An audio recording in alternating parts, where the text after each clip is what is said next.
ഞങ്ങളിപ്പം ജസ്റ്റ് ഒരു 2 ഏക്കർ സ്ഥലത്തോളം കോവൽ ചെയ്യുന്നുണ്ട്. ഒരാഴ്ചയിൽ ഒരു 400 കിലോ കോവയ്ക്ക ഇപ്പൊ പൊട്ടിക്കുന്നുണ്ട്. 400 കിലോ പൊട്ടിക്കുന്നുണ്ട് ഇപ്പൊ. അത് ശരി. അത് കോവലാണ് നമുക്ക് ശരിക്കും എളുപ്പമുള്ളതെന്ന് പറയാം. എളുപ്പമെന്ന് പറഞ്ഞാൽ എല്ലാവർക്കും അത്ര ഇഷ്ടമൊന്നുമില്ല. പക്ഷെ ഇതിനൊരു രോഗമുണ്ട്. ആ രോഗത്തിന് നമ്മൾ മെയിൻറ്റെയിൻ ചെയ്ത് കൊണ്ടുപോയാൽ മാത്രമേ നമുക്ക് വിളവ് നല്ലപോലെ കിട്ടുള്ളൂ. അത് ചെയ്താൽ ഒരു കുഴപ്പമില്ലാതെ ബാക്കി രോഗങ്ങളൊന്നും ഉണ്ടാകില്ല, കീടങ്ങളൊന്നും ഉണ്ടാകില്ല, കായ്ച്ചൊന്നും. അതായത് മറ്റ് വള്ളികളിൽ പടരുന്ന ഇതിനെ ബാധിക്കുന്ന രോഗങ്ങളൊന്നും ഇതിന് പെട്ടെന്ന് വരാറില്ല അല്ലേ? സുഹൃത്തുക്കളെ നമസ്കാരം. ഓർഗാനിക് കേരളത്തിന്റെ പുതിയ വീഡിയോയിലേക്ക് എല്ലാവർക്കും സ്വാഗതം. നമ്മൾ ഇന്ന് മനോഹരമായ ഒരു ജൈവ കൃഷിയാണ് നിങ്ങൾക്ക് കാണിച്ചു തരുന്നത്. മേഴ്സി ചേച്ചീനെയും ചേട്ടനെയും എല്ലാവർക്കും പരിചയം ഉണ്ടാവുമെന്ന് വിചാരിക്കുന്നു. കാരണം നമ്മുടെ ഓർഗാനിക് കേരളത്തിന്റെ തുടക്കത്തിൽ നമ്മൾ വൃക്ഷായുർവേദ പ്രകാരമുള്ള ഒരു കീടനാശിനി, ഒരു വളം ചെയ്തിട്ട് നമ്മുടെ ഓർഗാനിക് കേരളത്തിലൂടെ നമ്മൾ പബ്ലിഷ് ചെയ്തിരുന്നു മേഴ്സി ചേച്ചറെ. ഇപ്പം നമ്മൾ അവരുടെ കൃഷി അന്നേ നമുക്കറിയാം. വളരെ സത്യസന്ധമായിട്ട് ജൈവ കൃഷി ചെയ്യുന്ന 2 ആളുകളാണ് ഇവർ 2 പേരും. നമ്മളിന്ന് നിൽക്കുന്നത് പാലക്കാട് ജില്ലയിലെ വാണിയംകുളത്തിനടുത്താണ്.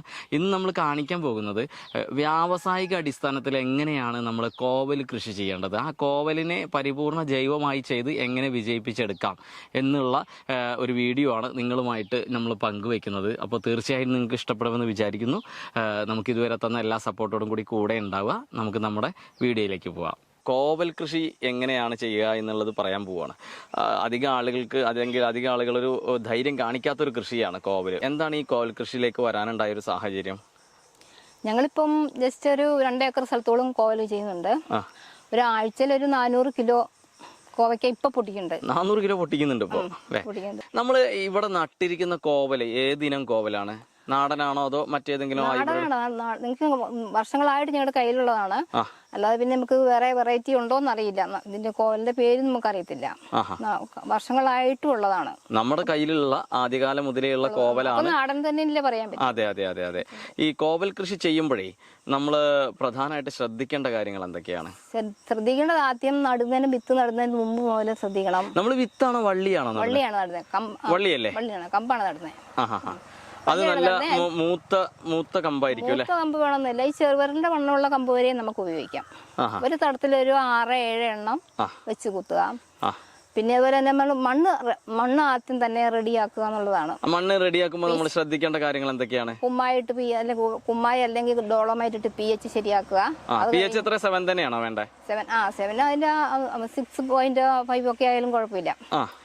അപ്പോൾ അത് ലെവൽ ചെയ്യുക. അത് കഴിഞ്ഞിട്ട് പിന്നെ പിണ്ണാക്കോ എല്ലുപൊടി, വേപ്പും പിണ്ണാക്കോ, പിണ്ണാക്കല്ല വളപ്പൊടി ഒക്കെ മിക്സ് ചെയ്തിട്ട് തടത്തിലിട്ട് നന്നായിട്ട് നനച്ചൊരു 2 ദിവസം കഴിഞ്ഞിട്ടേ നമ്മള് കമ്പ് കുത്താവൂ.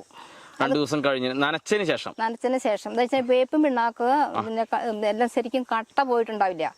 അപ്പൊ അങ്ങനെ ഇരിക്കുമ്പോ നമ്മൾ കോല് കുത്തുമ്പം വേപ്പും പിണ്ണാക്കിന്റെ അതിലൊക്കെ കുത്തുന്നെങ്കിൽ ആ തണ്ട് ചീഞ്ഞു പോവും.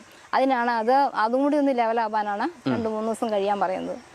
അത് കഴിഞ്ഞിട്ട് അതും ആദ്യം തന്നെ രോഗപ്രതിരോധത്തിന് വേണ്ടിയിട്ട് ബോഡോ മിശ്രിതം നമ്മൾ കമ്പ് മുറിക്കുമ്പോൾ തന്നെ ബോഡോ മിശ്രിതത്തിൽ മുക്കി നടുക. ബോഡോ മിശ്രിതത്തിൽ മുക്കിയിട്ട് ഇന്ന് മുക്കി നാളെ നട്ടാലും മതിയോ? അതെങ്ങനെ? അല്ല, അത് നമുക്ക് അപ്പൊ തന്നെ നടാം, കുഴപ്പമില്ല. അപ്പൊ തന്നെ നടാം അല്ലേ? നടുക. അത് കഴിഞ്ഞ് പിന്നെ വള്ളി തലയും പിന്നെ വന്ന് ഒരു 4-5-6 തല വന്നു കഴിയുമ്പോൾ ഒരു സ്പ്രേ കൊടുക്കുക ബോഡോ മിശ്രിതത്തിന്റെ. അത് കഴിഞ്ഞ് പിന്നെ കയറി പോകുന്ന കായായി കഴിഞ്ഞാൽ പിന്നെ നമ്മൾ സ്പ്രേ കൊടുക്കാൻ പാടില്ല. പിന്നെ ചെയ്യേണ്ടത് സൂഡോമോണസ്, ട്രൈക്കോഡെർമ, ഇത് രണ്ടും ഒന്ന് സ്പ്രേ ചെയ്ത് കൊടുക്കുക, ഒന്ന് മണ്ണിൽ ഒഴിച്ചു കൊടുക്കുക. അങ്ങനെ ചെയ്തു കഴിഞ്ഞാൽ നമ്മുടെ ഇടയ്ക്ക് ഇങ്ങനെ ഈ രോഗത്തിന്റെ ഈ രോഗം ആരംഭത്തിലെ കണ്ടു കഴിഞ്ഞാൽ വേഗം ചെയ്തു കഴിഞ്ഞാൽ പെട്ടെന്ന് മാറിക്കോളും. നമ്മൾ ഇതിൽ മറ്റേ ഇതുണ്ടല്ലോ, നമ്മുടെ വൃക്ഷായുർവേദത്തിന്റെ കാര്യങ്ങൾ എപ്പോഴാണ് ഇതിൽ യൂസ് ചെയ്യുന്നത്? വൃക്ഷായുർവേദം ആഴ്ചയിൽ ഒരിക്കൽ സ്പ്രേ ചെയ്യാം. അതെന്താണ് നമ്മൾ വൃക്ഷായുർവേദത്തിന്റെ എന്താണ് നമ്മൾ ചെയ്യുന്നത്? ഗുണപജലയാണോ ഒഴിച്ചു കൊടുക്കുന്നത്? ഗുണപജലയുണ്ട്, ഹെർബൽ ഗുണപജലയുണ്ട്. ഗുണപജലയാണ് ഏറ്റവും ഗുണമുള്ളത്. കൂടുതൽ അതിന്റെ പ്രത്യേകത എന്താണ്? അതെങ്ങനെയാണ് ഉണ്ടാക്കുന്നത്? അത് ഇറച്ചിയ പിന്നെ അതുപോലെ തന്നെ തേന, പിന്നെ എല്ലുപൊടി, ഉമ്മി, ഒത്തിരി കുറെ ഒരു 10-15 തരം ഐറ്റംസ് തന്നെ ഉപയോഗിച്ച് വേണം നമുക്ക് ചെയ്യാൻ. അത് നല്ല ബുദ്ധിമുട്ടുള്ള കാര്യമാണ്. പക്ഷെ അത് തന്നെയല്ല, നമുക്ക് സെയിൽസിനും അത് ബുദ്ധിമുട്ടാണ്. വില കൂടുമ്പോൾ ആൾക്കാർ വാങ്ങാൻ മതിക്കും. പക്ഷെ നമുക്ക് തന്നെ ചെയ്യാനാകുമ്പം ഈ ഹെർബൽ ഗുണപജലക്കാലും ഇരട്ടി ഗുണം തന്നെ പറയാം ഗുണപജലക്ക്. ഈ ഗുണപജല നമ്മൾ ശരിക്കും ഇതില് ഇലകളിലൊക്കെ സ്പ്രേ ചെയ്യാറുണ്ടോ? ഉണ്ട്. നമ്മൾ അതാണ് ചെയ്യുക. ഞങ്ങൾ സ്പ്രേ ചെയ്യും. പിന്നെ ജീവാമൃതം ഒഴിച്ചു കൊടുക്കും മാസത്തിൽ ഒരിക്കൽ. അതൊക്കെ ജൈവ രീതിയിലാണ്. അതെ, അതെ. വൃക്ഷായുർവേദ പ്രകാരം നമ്മൾ ഇത് മാത്രമേ ചെയ്യുന്നുള്ളൂ അല്ലെ? ഇലകളിൽ സ്പ്രേ ചെയ്ത് ഏത് പ്രായം മുതൽ എത്ര വരെ അത് സ്പ്രേ ചെയ്യും? അത് ഇല വന്നു തുടങ്ങി 4 ഇല പ്രായം മുതൽ നമുക്ക് ചെയ്യാം. ഇലകളിൽ സ്പ്രേ ചെയ്ത് കൊടുക്കാം അല്ലേ? ആഴ്ചയിൽ ഒരിക്കൽ ആണ് ചെയ്യേണ്ടത് സ്പ്രേ.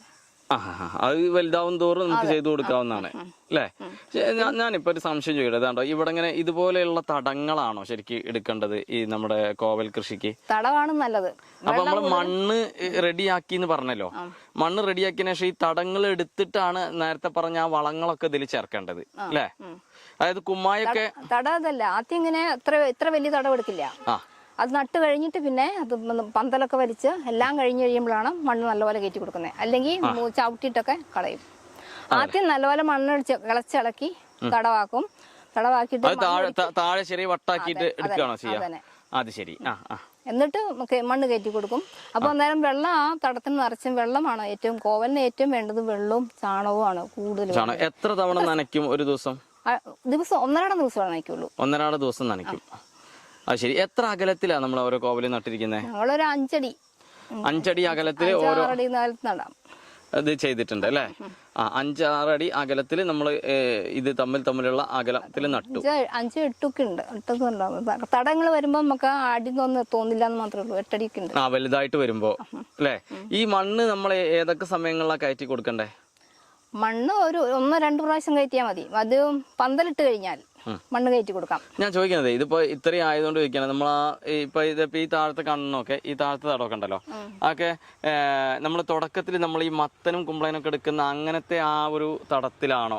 അതേപോലെ തടം തന്നെയാണ് ഉണ്ടാക്കുക. നമ്മൾ ഉണ്ടാക്കുക അല്ലേ? അങ്ങനെ തടം ഉണ്ടാക്കിയിട്ട് അതിൽ നമ്മൾ വള്ളി നടും. വള്ളി നട്ടിട്ട് നമ്മൾ ആ വള്ളി നടുന്നതിന്റെ മുന്നേ മണ്ണൊരുക്കും. അത് അപ്പൊ ഞാൻ ചോദിക്കുന്നത്, ഒരു പറമ്പ് മൊത്തം നമ്മൾ ട്രാക്ടർ എന്തെങ്കിലും പൂട്ടിയിട്ട് മണ്ണൊരുക്കേണ്ട ആവശ്യമില്ല. ഇതേപോലെ ഇതിന്റെ അടിഭാഗം മാത്രം സെറ്റ് ചെയ്താൽ മതി അല്ലേ? മൊത്തം ട്രാക്ടർ കൊണ്ട് ഇളക്കുകയാണെങ്കിൽ അത്രയും ബെറ്റർ. ഇതിന്റെ വേരൊക്കെ ഇവിടെ ഈ തടത്തിനുള്ളിൽ അതിന്റെ പുറമേക്കും വരും. അപ്പൊ ഇളകിയ മണ്ണിലേക്കൊക്കെ പോകും. അതനുസരിച്ച് നമുക്ക് വിളവും ഉണ്ടാവും. എത്ര നമ്മൾ ഈ കോവൽ നടുന്ന സമയം എപ്പോഴാണ്? കോവൽ കൃഷി ആരംഭിക്കുക ഏത് സമയത്താ? ജൂലൈ മാസത്തിൽ നമുക്ക് തുടങ്ങാം. ജൂലൈ മഴയുള്ള മാസത്തിലാണ് നമ്മൾ തുടങ്ങുക. അല്ല, അടമഴ കഴിഞ്ഞിട്ട്. അടമഴയ്ക്ക് കോവല് പറ്റില്ല. അതേപോലെ തന്നെ ഒരു 6 മാസം കഴിയുമ്പോൾ നമുക്ക് ഒന്ന് മുറിച്ച് വിടാം. അടിയിൽ നിന്ന് വിട്ട് പുതിയ തല കയറി വന്ന അതായത് ജൂലൈ മാസത്തിൽ നമ്മൾ നട്ടു. എത്ര മാസം കൊണ്ട് നമുക്ക് വിളവെടുത്ത് തുടങ്ങാം? 1 മാസം 1.5 മാസം. 1.5 മാസം കൊണ്ട് നമുക്ക് വിളവെടുത്ത് തുടങ്ങാം.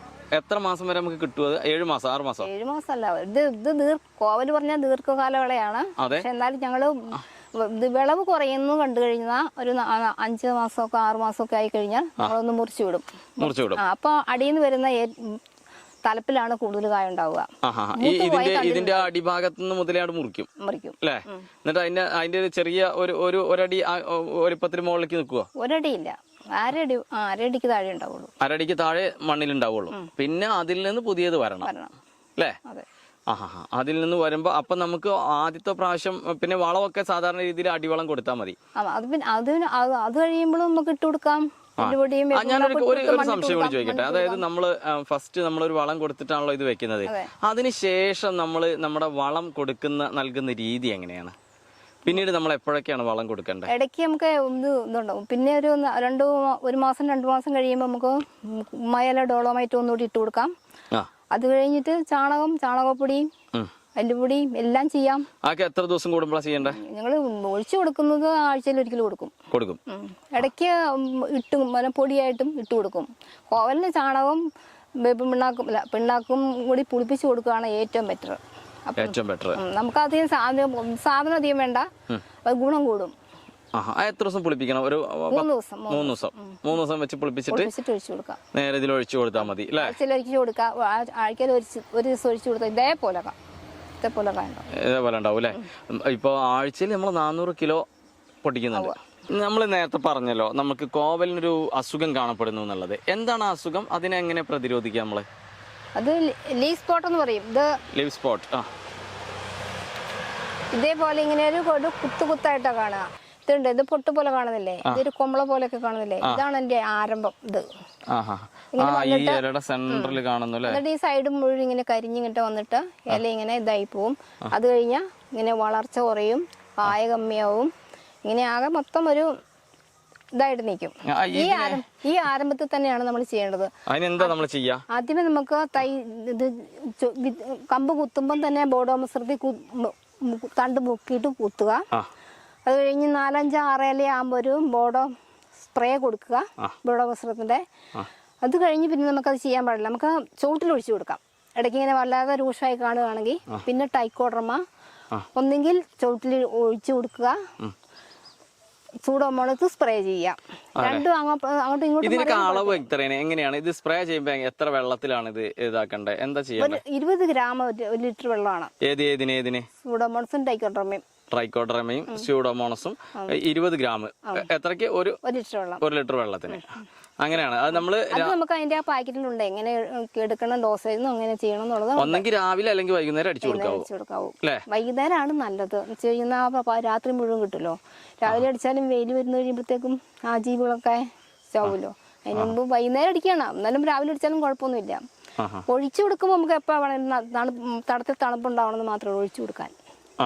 അങ്ങനെ വെച്ച് കഴിയുന്ന നമുക്ക് നമ്മുടെ കേട് നമുക്ക് നിയന്ത്രിച്ചു കൊണ്ടുപോകാൻ പറ്റും. പക്ഷെ കംപ്ലീറ്റ് കളയാൻ ഞങ്ങൾക്ക് വിചാരിച്ചിട്ട് നടന്നിട്ടില്ല.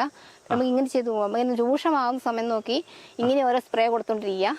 അങ്ങനെയാകുമ്പോൾ എത്ര ദിവസം കൂടുമ്പോൾ നമ്മൾ സ്പ്രേ ചെയ്യണം? അങ്ങനെ നമുക്ക് നമ്മൾ ഇതുണ്ടല്ലോ, ഈ എപ്പോ കണ്ടു തുടങ്ങുന്നോ അപ്പൊ ചെയ്യാം.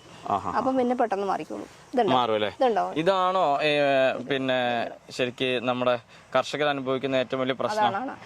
കോവൽ കർഷകർ അനുഭവിക്കുന്ന ഏറ്റവും വലിയ പ്രശ്നം ഇതാണ്. പിന്നെ ഇത് കീടങ്ങളൊന്നും അധികം വരില്ല. ഇത് വന്ന് എന്താ സംഭവിച്ചു പോകുന്നത്? നമ്മുടെ തണ്ട് കേട് വന്നു പോകും. അതെങ്ങനെ? തണ്ടല്ല കേട്, ഇല പോവും. ഇല കംപ്ലീറ്റ് ഇങ്ങനെ ഉണങ്ങി കരിഞ്ഞു പോയി കഴിഞ്ഞു കഴിഞ്ഞാൽ ചെടിയുടെ ആരോഗ്യം പോയില്ലേ. പിന്നെ പുതിയ തല വരാതാവും. അങ്ങനെ മരച്ച് നിൽക്കുകയുള്ളൂ.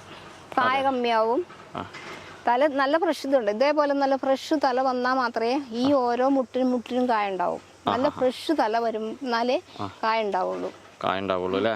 അതുകൊണ്ടാണ് ഞങ്ങൾ ഒരു 6 മാസം കഴിഞ്ഞ് കഴിയുമ്പം മുറിച്ച് വിട്ടിട്ട് കയറ്റി വിടുന്നേ. ഒരു 2 പ്രാവശ്യം മുറിക്കാം. അത് കഴിഞ്ഞ പിന്നെ നമ്മൾ അത് മുറിച്ച് വിട്ടിട്ട് പിന്നെ ചെയ്താൽ നമുക്ക് കാമയാവും. അതിന് പിന്നെ തടത്തുനിന്ന് കംപ്ലീറ്റ് ഇത് കളഞ്ഞിട്ട് പുതിയ കമ്പ് കുത്തി കൊടുക്കണം. ഈ കോവലൊക്കെ ഇപ്പൊ നമുക്ക് ബാക്കിലൊക്കെ നിറഞ്ഞ് കോവല് കായ തൂങ്ങി നിൽക്കുകയാണ്. ഈ കോവലൊക്കെ വെച്ചിട്ട് എത്ര കാലമായി? ഇതിപ്പോ 3 മാസമായി. അതല്ലേ? ഇതിപ്പോ ജൂൺ നല്ല അടമഴ വരെയും നല്ല കായ കിട്ടും. അടമഴയത്തിന്റെ ഇലയൊക്കെ ഇങ്ങനെ വെള്ളത്തുള്ളി വീണിട്ട് മുറിഞ്ഞു പോകും. പിന്നെ ജൂലൈ മാസത്തിലാണ് ഇത് ഏറ്റവും കൂടുതൽ മഴ വരിക. ജൂണും ജൂലൈയിലും. അപ്പോ ആ സമയത്ത് ഇത് കേടുവന്നു പോകും. പിന്നെ കായ അങ്ങനെ ഉണ്ടാവില്ല. ഇലയൊക്കെ മുറിഞ്ഞു പോയി ഇങ്ങനെ. അപ്പൊ നമ്മൾ വീണ്ടും വെട്ടിയിട്ട് മഴ മാറിയെന്ന് കണ്ടു കഴിഞ്ഞാൽ നമുക്ക് മുറിച്ചു വിട്ടാൽ നല്ല. ഒരു ജൂലൈ ഓഗസ്റ്റ് സെപ്റ്റംബറിൽ നമ്മൾ വെട്ടി വെക്കണം അല്ലേ? ഒരു ഡൗട്ട് ഇതുണ്ടോ, ഇവിടെ മണിച്ചോളൊക്കെ നിറയെ വെച്ചിരിക്കുന്നു. ഇതെന്താണ് മണിച്ചോളത്തിന്റെ പ്രത്യേകത? ഇതിന്റെ ഇടയിൽ വെച്ചാൽ മണിച്ചോളം ഇത് കീട നിയന്ത്രണത്തിന് വേണ്ടി വെച്ചേക്കുന്നതാണ്. എങ്ങനെയാണ് കീടങ്ങളെ നിയന്ത്രിക്കുന്നത്? എങ്ങനെയാ അത് ഫലപ്രദമാവുന്നത്? ഇതിന്റെ പൂവിലെ തേൻ കുടിക്കാനും ഇതിന്റെ കായയുടെ നീരൂറ്റി കുടിക്കാനും ഒക്കെ ഈ ശത്രു കീടങ്ങള്, അതായത് നമ്മുടെ കോവലിന്റെ ഒക്കെ വരുന്നതിനെ മിത്ര കീടങ്ങളെ ആകർഷിക്കാനാണ് നമ്മൾ വരുന്നത്. നമ്മളിപ്പോ ഒരു വീട് വെക്കുവാണെങ്കിലും വെള്ളം വഴി ഇങ്ങനെ സൗകര്യമുള്ളിടത്തല്ലേ നമ്മൾ വെക്കൂ. എന്ന് പറഞ്ഞ പോലെ അവർക്ക് മിത്ര പ്രാണികൾക്ക് നമ്മൾ ആവാസ വ്യവസ്ഥ ഒരുക്കി കൊടുക്കുക. അപ്പൊ അവരിവിടെ വന്ന് ഇതൊക്കെ വരും. അപ്പൊ അങ്ങനെ ആവുമ്പോ നമ്മുടെ ചെടിയിലുള്ള ശത്രു കീടങ്ങളെയൊക്കെ അവര് നശിപ്പിച്ചോളും. ഇനി നമുക്ക് അറിയേണ്ടത്, നേരത്തെ പറഞ്ഞിരുന്നത് 1.5 മാസം കൊണ്ട് ഇതിന്റെ കായ ഉണ്ടാവും എന്നുള്ളത് അല്ലേ? 1.5 മാസം മുതൽ കായകൾ ഉണ്ടായി തുടങ്ങും. നമുക്ക് എത്ര ദിവസം കൊണ്ട് ഇത് മൂത്ത് പൊട്ടിക്കാൻ പറ്റും? ഒരു 4 ദിവസം. പൂ വന്നു കഴിഞ്ഞാൽ ഒരു 4-5 ദിവസത്തിനുള്ളിൽ പൊട്ടിക്കാം. അതിലും കൂടുതൽ നിർത്തി അത് പഴുത്തു പോകും. അതെ, അതല്ല 6 ദിവസം 7 ദിവസം വരെയൊക്കെ നിർത്താം. നമ്മൾ അത്രയ്ക്ക് മൂപ്പിക്കാറില്ല. അത് കഴിഞ്ഞാല് പഴുത്തു പോകും. അപ്പൊ പഴുക്കണതിന്റെ മുന്നേ നമ്മളൊരു 2-3 ദിവസം കഴിയുമ്പോൾ ഏകദേശം 10 ദിവസമൊക്കെ വേണ്ടി വരും. നമ്മൾ അതിന് മുമ്പ് ഒരു 3-4 ഇതുണ്ടല്ലേ, ഈ പരുവൊക്കെ ആകുമ്പോഴത്തേക്കും തന്നെ പറിക്കും. ഒരു 4-5 ദിവസമായിട്ടുണ്ട്. നമ്മൾ വേറെ ഒന്നും കൂടി ശ്രദ്ധിക്കണമല്ലോ അല്ലേ? അതായത് നമ്മളടുത്ത് കൊണ്ടുപോയിട്ട് 2 ദിവസം കഴിയുമ്പോഴേക്കും മറ്റവരടുത്തും കടക്കാരടുത്തും പഴുക്കാൻ പാടില്ല. കാരണം അവർക്കും 2-3-4 ദിവസം ഇരിക്കേണ്ട അല്ലേ? പിന്നെ കോവലിന്റെ ഏറ്റവും വലിയ പ്രത്യേകത ഇത് പെട്ടെന്ന് കേടുവന്നു പോകില്ല എന്നുള്ള അല്ലേ? ഫ്രിഡ്ജിലല്ല പുറത്ത് വെച്ചാലും ഒരു പ്രശ്നമില്ല, അവിടെ ഇരിക്കും. പിച്ചായിരിക്കണം, അല്ല ഒരുവിധം മൂത്തൊക്കെ പഴുത്തു പോകും. അതിനാണ് ഇങ്ങനെ പ്രായം 4-5 ദിവസം മൂപ്പുള്ളത് പറിക്കുന്നത്. നമുക്ക് എങ്ങനെയാണ് ഇത് നടുന്ന രീതി എന്നൊന്ന് കാണിച്ചു തരാമോ? എങ്ങനെ ഇത് കമ്പ് മുറിക്കേണ്ടതെന്ന്? അപ്പൊ നമ്മളെ പ്രേക്ഷകർക്ക് അത് വലിയ ഉപകാരവും. എങ്ങനെയാണ് ഇത് നടുമ്പോൾ ഇത് മുറിക്കണ്ടേ? ഇതാ ഇങ്ങനെ ഇത്ര മണ്ണം, ഇതിലും ചെറുതാണേലും കുഴപ്പമില്ല. ഇത്രയുള്ളതാണ് ഏറ്റവും ബെറ്റർ. കരുത്തിൽ മുള ഉണ്ടാവുക. ഇതിവിടെ അടി മുട്ടിന് മുകളിൽ അടിയിൽ മുറിക്കുക. 1 2 3 മുട്ട കണക്കാക്കി നമ്മൾ ചെത്തുക. 3 ഇത് അരിമ മോശമായിട്ടാണ് കേട്ടോ. ഇങ്ങനെ ഇതിന്റെ കട അറിയാനാ ഞാൻ പറഞ്ഞല്ലോ, ബോഡോ മിശ്രത്തെ ബ്രോഡോ കുഴമ്പുണ്ടാക്കി വെക്കുക, അതിൽ മുക്കുക. അതൊന്നുമില്ലെങ്കിൽ ഇങ്ങനെ മണ്ണിലോ വെണ്ണീറിലോ ഇങ്ങനെ ഒരു അടയാളം കൊടുക്കുക. അപ്പൊ കട അറിയാൻ വേണ്ടിട്ട് അങ്ങനെ ചെയ്യും. എന്നിട്ട് നമ്മളത് മുക്കിയിട്ട് അപ്പൊ തന്നെ നടാം അല്ലേ? അതായത് ഇങ്ങനെ 3 കണപ്പ് വെച്ചിട്ട് നമ്മൾ മുറിക്കുക. 2 3 ഇത് അങ്ങനെ മുക്കുക. ഇങ്ങനെ ഒരു അടയാളത്തിന് വെണ്ണീറോ മണ്ണായാലും കുഴപ്പമില്ല, ഇങ്ങനെ ആക്കുക. അല്ല ചിലപ്പോൾ അങ്ങോട്ടും മാറിക്കഴിഞ്ഞാൽ നമുക്ക് കടയും തലേ അറിയാൻ പോവാതെ വരും. ഭർത്താവാണിത്. ചേട്ടനാണ് ഇവിടെ ഫുൾ പൊട്ടിച്ച് കാര്യങ്ങളൊക്കെ കൊണ്ടുപോയി കൊടുക്കുന്ന കാര്യങ്ങളോ അല്ലേ ചേട്ടാ? ഇത് നമ്മൾ എവിടെ മാണിയംകുളം മാർക്കറ്റിൽ തന്നെയാണോ കൊടുക്കുന്നത്? പിന്നെ പട്ടാമ്പിക്ക് എത്തുന്നുണ്ട് അല്ലേ? ഓഹോ. നമുക്കൊരു മര്യാദ വില കിട്ടുന്നുണ്ടോ? വില കുറവാണ്, മര്യാദ വില കിട്ടാറുണ്ട്. ഉണ്ടല്ലേ? ഓക്കെ. ഇവിടെ നീളം കൂടുതലുണ്ടെങ്കിൽ കുറച്ച് മുറിച്ച് കളയണം അല്ലേ? ഇത്രയും ഇങ്ങോട്ട് മുട്ട് കഴിഞ്ഞിട്ട് നിന്നാൽ മതി. ഇങ്ങനെ ഇതിങ്ങനെ 3. ഇതിൽ 2 മുട്ട് ശരിക്കും മണ്ണിൽ പോകണമെന്നാണ് നടുമ്പോ. അത്രയും താഴോട്ട് പോവാം. ഈ ഒരു മുട്ടിന്ന് വന്നാൽ മതി. നമുക്കിനി അറിയേണ്ടത്, നമ്മൾ ഈ പന്തലില്ലേ, നമ്മളിത് നട്ടതിന് ശേഷം അത് നടുന്നതിന്റെ മുന്നേ ഈ പന്തൽ റെഡിയാക്കണോ? എങ്ങനെയാണ് ഇതിന്റെ രീതി? നട്ട് കഴിഞ്ഞ വള്ളി മുകളിൽ എത്തുന്നതിന് മുമ്പ് നമ്മൾ പന്തലിട്ടാൽ മതി. അപ്പൊ ആ വള്ളി മുകളിൽ എത്തണമെങ്കിൽ നമ്മൾ എന്താ നട്ട ഉടനെ വടി കുത്തി കൊടുക്കുവോ? അങ്ങനെ എന്തെങ്കിലും? അതുകൊണ്ട് ഇത് വള്ളി ആവാൻ തുടങ്ങുന്നതിന് മുമ്പ് തന്നെ നമ്മൾ ജസ്റ്റ് പന്തലിട്ടിരിക്കണം. ഞങ്ങൾ ചാക്കുനൂലാണ് ഉപയോഗിക്കുക. ആദ്യം ഓരോ കമ്പിനും കോല് കുത്തുക, എന്നിട്ട് അതേ ചാക്കുനൂല് കെട്ടിട്ട് കമ്പിയിലേക്ക് ഇട്ടുക, പന്തലിന്റെ കമ്പിയിലേക്ക് ഇട്ടുക.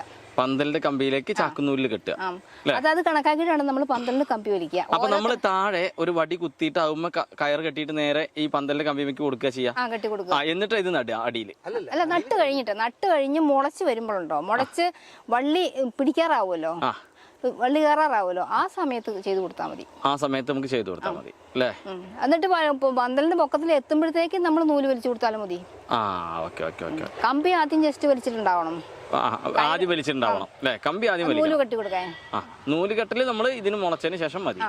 അത് നൂല് കെട്ടുമ്പോൾ തന്നെ ഇങ്ങനെ നമ്മൾ തൈ നടുമ്പോഴും ഓരോ കോലും ഇങ്ങനെ നീളത്തിൽ തന്നെ നടുക. എങ്ങനെ കമ്പി എങ്ങനെയാണോ പോകുന്നത്, ആ കമ്പിയുടെ പോകുന്ന പൊസിഷൻ അനുസരിച്ചിട്ട് താഴെ നടണം. എന്നാലേ ഇങ്ങനെ ലൈൻ ഇങ്ങനെ അവിടെ കണ്ടില്ലേ, അതേപോലെ വരുള്ളൂ. അങ്ങനെ വന്നുള്ള ഗുണം എന്ന് വെച്ച് കഴിഞ്ഞാൽ പക്ഷികൾക്കൊക്കെ ഇതുവഴി കയറിയിരുന്നിട്ട് ഈ പുഴുവിനെ പ്രാണികളെയൊക്കെ പിടിച്ചു തിന്നാൻ പറ്റും. അതൊരു വലിയ കീടാണുതലാണ്. മറ്റെങ്ങനെ വട്ടത്തിലിരുന്ന് കഴിഞ്ഞാൽ അതിനുള്ളിലിരിക്കും, അവർക്ക് പുഴുവും പ്രാണികളും ഒക്കെ അതിനുള്ളിലിരിക്കും.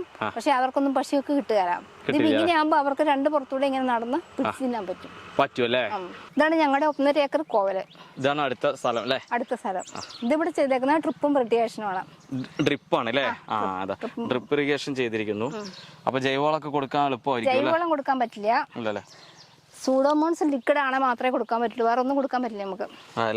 നമുക്ക് ഇതുകൊണ്ട് ഫെർട്ടിലൈസേഷൻ ഒരു ഉപകാരം കിട്ടില്ല. പക്ഷെ നമുക്ക് നനയ്ക്കാൻ നല്ല സൗകര്യമാണ്.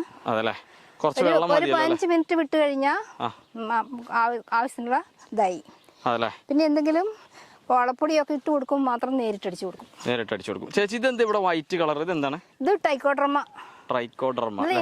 ഇന്നലെ രാവിലെ ഞങ്ങൾ സ്പ്രേ ചെയ്തു. ട്രൈക്കോഡർമ ഒരു കുമിളല്ലേ? അതെ, കുമിളാണ് അല്ലേ?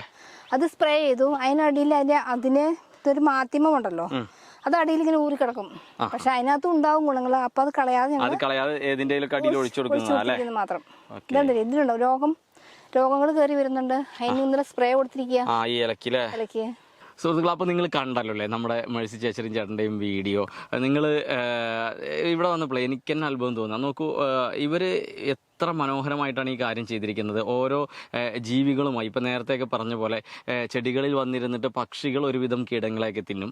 അതിന് പുറമെ അവർ ഈ മണിച്ചോളം, അതുപോലെ ചെണ്ടുമല്ലി, സൂര്യകാന്തി ഇതെല്ലാം ചെയ്ത് മിത്രകീടങ്ങളെ വരുത്തിയിട്ട് നമ്മളെ മറ്റ് കീടങ്ങളെ നശിപ്പിക്കുക കൂടി ചെയ്യുന്നുണ്ട്. അതുപോലെ തന്നെ വളരെ സത്യസന്ധമായ രീതിയിൽ ജൈവ വളങ്ങൾ കൊടുത്ത് ഇതിനെ ഏറ്റവും മനോഹരമായ രീതിയിൽ മാർക്കറ്റ് ചെയ്യുന്നും കൂടിയുണ്ട്.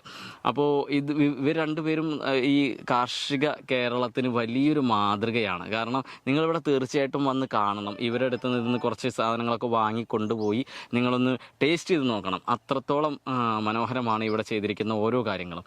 അപ്പോൾ ഇവരെ പോലെയുള്ള ആളുകൾ തന്നെയാണ് ലോകമൊട്ടാകെ അറിയേണ്ടത്. നമുക്ക് ഇവരെ എല്ലാവരിലേക്കും എത്തിക്കാം. നമ്മുടെ കേരളത്തിന് തന്നെ അഭിമാനമാണ്. അപ്പോൾ ഇതുവരെ തന്ന എല്ലാ സപ്പോർട്ടോടും കൂടി കൂടെ ഉണ്ടാവുക. ഒട്ടും വൈകാതെ നമുക്ക് അടുത്തൊരു വീഡിയോയിൽ വീണ്ടും കാണാം.